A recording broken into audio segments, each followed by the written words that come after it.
নমস্কার বন্ধুরা, সোমাস ফ্যামিলি কিচেনে আপনাদের সবাইকে স্বাগত। আজ আমি নিয়ে এসেছি একটা অন্য স্বাদের রান্না, মুগ পোস্ত, গরমকালের একদম আদর্শ।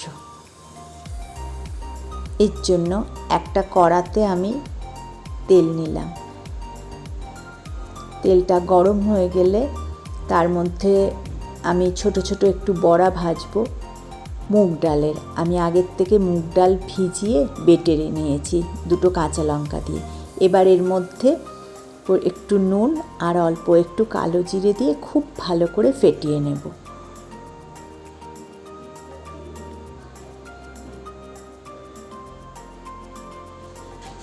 তেলটা গরম হয়ে গেছে, এবার সেখান থেকে 1 চামচ তেল আমি এটার মধ্যে দিয়ে দেবো।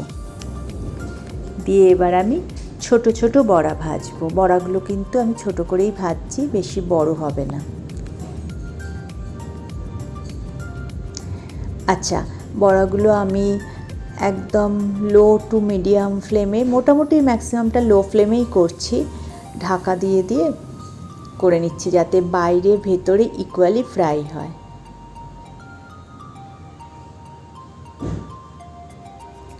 বড়াগুলো সব ভাজা হয়ে গেছে। এবার আমি বাকি যে তেলটা রয়েছে সেটার মধ্যে 1/2 টিস্পুন কালো জিরে আর একটা শুকনো লঙ্কা ফাটিয়ে দিয়ে দিলাম। একটু নাড়াচাড়া করে এর মধ্যে আমি দিয়ে দিলাম আমি ছোট করে কেটে রেখেছি ঝিঙে। আমি 750 গ্রাম মতো ঝিঙে নিয়েছি। এটা আমি দিয়ে দিলাম কড়াতে। একটু নাড়াচাড়া করব। এটা আমি ঝিঙে দিয়ে করেছি, আপনারা চাইলে এটার মধ্যে আলু, পটল এই সমস্ত সবজিগুলো অ্যাড অন করতে পারেন। আমি পার্সোনালি প্রেফার করি এটা শুধুই ঝিঙে দেওয়া, যার জন্য আমি শুধু ঝিঙে দিয়েই করেছি রান্নাটা। একটু ঢাকা দিয়ে দিয়ে করলেই ঝিঙে জল খুব তাড়াতাড়ি ঝিঙেটা জল ছাড়বে আর সেদ্ধও হয়ে যাবে।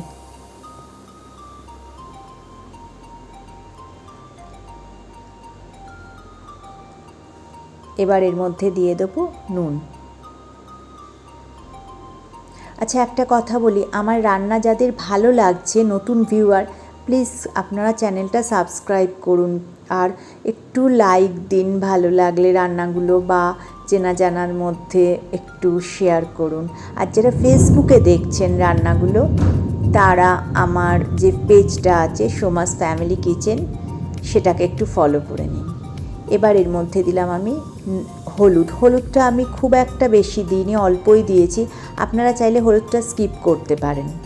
এবার দিলাম এর মধ্যে আমি 4 টেবিল স্পুন পোস্ত বেটে নিয়েছিলাম, 2টো কাঁচা লঙ্কা দিয়ে বেটেছিলাম, সেটা দিয়ে দিলাম। একটু নাড়াচাড়া করব।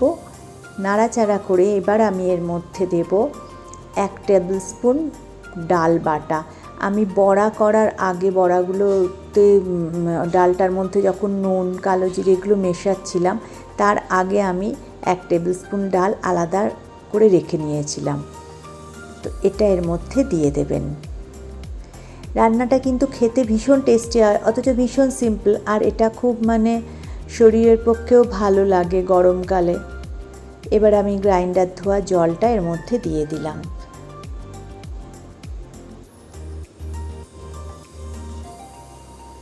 আর আলাদা কিছু জল দিতে হবে না। জল এবার একটু মিষ্টি দিলাম এর মধ্যে, আমি 1.5 টেবিল স্পুন মতো গুড় এর মধ্যে দিলাম। এটা নিরামিষ রান্না তো একটু মিষ্টি মিষ্টি ভালো লাগে। জলটা ততটাই দেবেন যতটা বড়াগুলো দেবেন, বড়াগুলো ফুটবে, বড়াগুলো ডিপ করতে পারবেন ততটা, কারণ এটা ঠান্ডা হলে একদমই টেনে যাবে জলটা। এবার নেড়ে চেড়ে মোটামুটি 2-3 মিনিট ফুটতে দিলেই হবে, বড়াগুলো একদম সফট হয়ে যাবে। ব্যাস রেডি আমাদের মুগ পোস্ত। নুনটা আমার একটু কম লেগেছিল বলে আমি আবার একটু নুন মিশিয়ে নিলাম, আপনারা একটু চেক করে নেবেন নুনটা। অবশ্যই বানাবেন মুগ পোস্ত আর আমাকে কমেন্টে জানাবেন কেমন লাগলো। আজ তাহলে এই পর্যন্ত। দেখা হবে নেক্সট ভিডিওতে নতুন কোনো রান্না নিয়ে। ততদিন ভালো থাকবেন, সুস্থ থাকবেন।